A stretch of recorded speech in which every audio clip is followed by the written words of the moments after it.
Le Crédit Agricole du Finistère vous présente votre programme.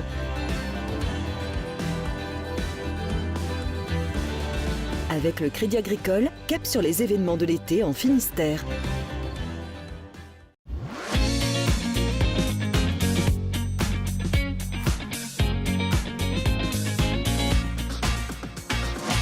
Bonjour à toutes et à tous, ravi de vous retrouver pour l'instant été. Nous sommes aujourd'hui à Roscanvel, au bout de la presqu'île de Crozon, et nous participons à une sortie balade bidouille organisée par la Maison des Minéraux de Crozon. L'occasion de découvrir la richesse géologique de cette presqu'île du bout du monde et également de l'exploitation qui a été faite des ressources naturelles ici dans les années passées.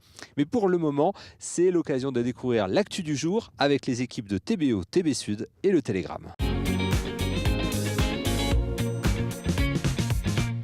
7 enfants à cheval ont été victimes d'une chute collective ce vendredi à Plouidère dans le Finistère. En sortie avec l'accueil loisir, ces jeunes cavaliers âgés de 4 à 12 ans seraient tombés à cause d'un chien qui aurait effrayé leur monture. 5 d'entre eux ont été transportés à l'hôpital Morvan et à celui de Landerneau. Ils souffriraient de douleurs et traumatismes légers. Un faux incendie pour un vrai exercice à Trébordin. Jeudi soir, 25 pompiers environ se sont entraînés à évacuer l'une des plus grandes tours des Côtes d'Armor ravagées par les flammes. Même si les habitants ont vécu une drôle de soirée, ils ont bien joué le jeu. La fête des vieux gréments de Paimpol ne débute pas sous les meilleurs auspices. L'un des gréments s'est échoué jeudi en baie de Launay. Le plaisancier a pu être secouru mais son bateau a coulé. Quant au Galéon Andalusia, le fameux cinéma flottant, il a du retard à cause des mauvaises conditions météo. Il est attendu ce vendredi soir à Paimpol, si tout va bien. C'est officiel, l'attaquant Jimmy Briand s'est engagé pour 2 ans avec Bordeaux, et autant dire que la nouvelle passe très mal à l'en avant. Le coach Antoine Comboiré qualifie son ancien joueur comme un adversaire, un ennemi. Le milieu Nicolas Bénézet, lui, attise son barbecue avec le maillot de Briand. Ambiance. Et on finit avec une belle histoire de marins. 6 Ukrainiens viennent de traverser toute l'Europe en voiture jusqu'à Brest. Arrivé au port du Moulin Blanc, l'équipage retape en ce moment sa chaloupe qui avait participé à Brest 2012 et 2016. Ils cherchent un endroit pour hiverner le bateau en vue de leur participation au prochain grand rassemblement de gréement en 2020.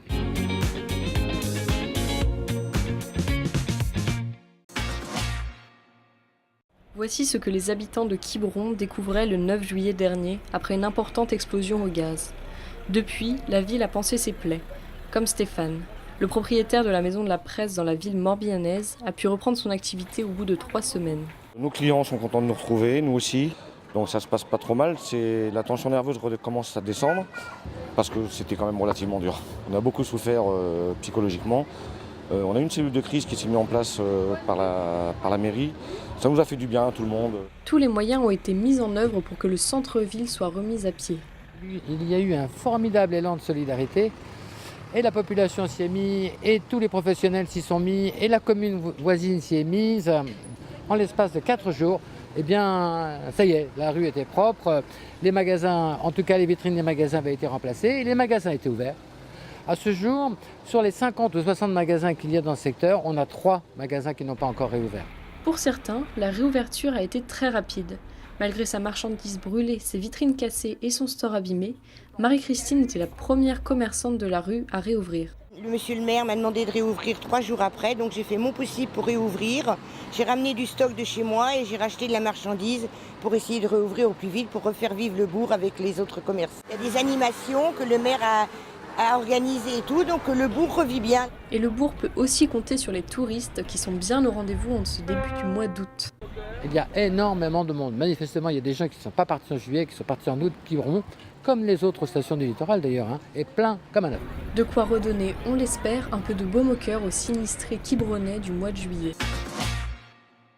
À l'heure où la Bretagne accueille la Coupe du Monde U20 féminine, les footballeuses de l'En Avant de Guingamp se préparent pour la saison à venir. Seul club breton à posséder une équipe en D1 féminine, le EAG compte près d'une dizaine de joueuses internationales dans ses rangs. Et forcément, toutes ont un œil penché sur le mondial entre chaque séance d'entraînement. Il y a des filles qui sont allées voir quelques matchs déjà des U20. Donc voilà, il y a un engouement. Alors c'est sûr que ce n'est pas l'engouement des garçons, mais c'est quelque chose aussi. Ça permet de démontrer qu'au niveau féminin, il y a des choses qui sont faites, même plutôt bien. Donc voilà, aujourd'hui, on doit travailler dans ce sens pour développer et essayer d'attirer nos meilleures joueuses dans les grands clubs. C'est un événement exceptionnel pour déjà le football féminin français, et d'autant plus que elle se fait en Bretagne. Et moi, je suis en Bretagne, donc c'est encore plus d'engouement. Je veux dire, nous, on a la chance de le suivre au football pendant notre prépa, mais à la télé, pardon, pendant notre prépa, mais non, c'est un engouement exceptionnel de toute façon. Hein. Un engouement qui pourrait participer à la suite du développement du football féminin, et notamment pour les protégés de Frédéric Biancalani, pour qui les structures se perfectionnent peu à peu, tout comme les conditions de quotidien. Il y en a qui ont un double projet, donc étudiante et le foot à côté. Certaines peuvent se permettre de vivre du foot. Il y en a encore très peu. Et il y a celles aussi qui ont un double projet professionnel, donc qui travaillent à côté et qui font les entraînements le matin ou le soir, puisque cette année ce sera le matin. Mais moi je fais partie des filles qui se consacrent totalement au football. Et en attendant le retour des choses sérieuses avec le début du championnat à la fin du mois, les Guingampaises disputeront ce samedi un match de gala face à La Roche-sur-Yon à 17h à Malétroit.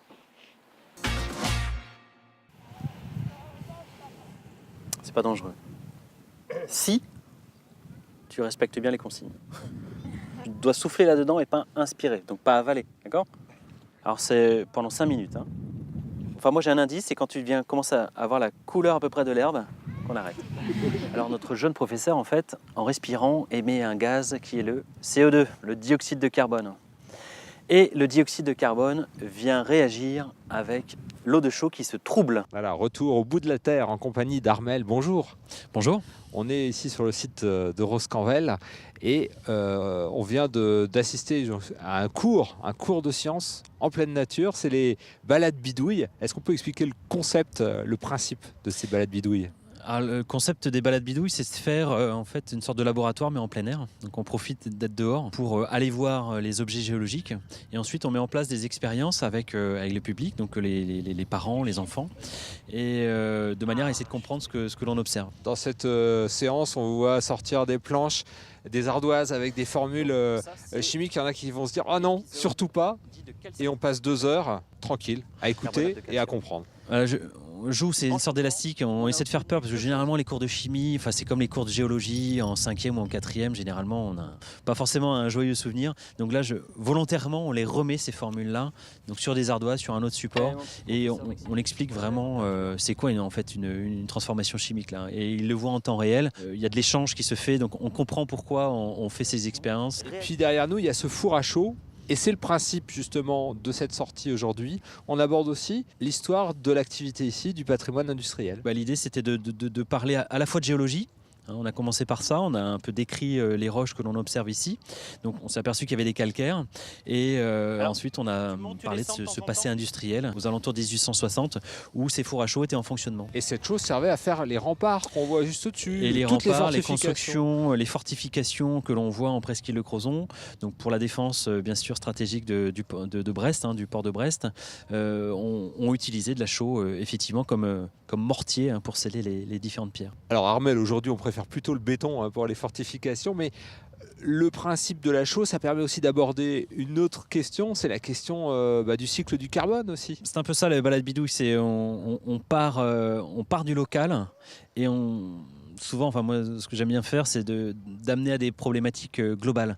Et là, effectivement, on touche au cycle du carbone. On amène à la discussion de l'acidification des océans, qui est une problématique vraiment actuelle sur le vivant, donc sur le vivant dans l'océan et sur le vivant aussi pour les êtres humains que nous sommes, qui vivons entre autres de ces ressources halieutiques. La matinée qu'on vient de voir qui s'est déroulée, c'est une partie des animations. Il y a énormément d'animations qui sont proposées par la Maison des Minéraux partout sur le territoire de la presqu'île. Donc on peut venir aussi visiter la Maison des Minéraux. Bien sûr, voilà, ça c'est le musée, c'est le point d'accroche, c'est les 500 mètres carrés de différentes expositions et tout autour effectivement des animations plurielles, que ce soit des balades sonores, des balades nature, des balades bidouilles comme aujourd'hui, des balades comptées également et une nouveauté cette année également, des aventures terre et mer. On fait des périples en pirogue. et également à pied par les sentiers. Donc on a un décryptage comme ça des paysages qui sont absolument magnifiques sous les lumières. Et le là. soleil nous a rejoints. Merci beaucoup Armel.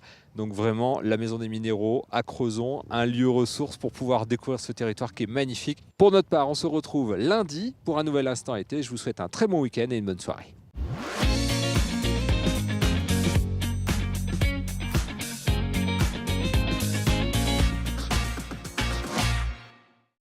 Votre programme vous a été présenté par le Crédit Agricole du Finistère.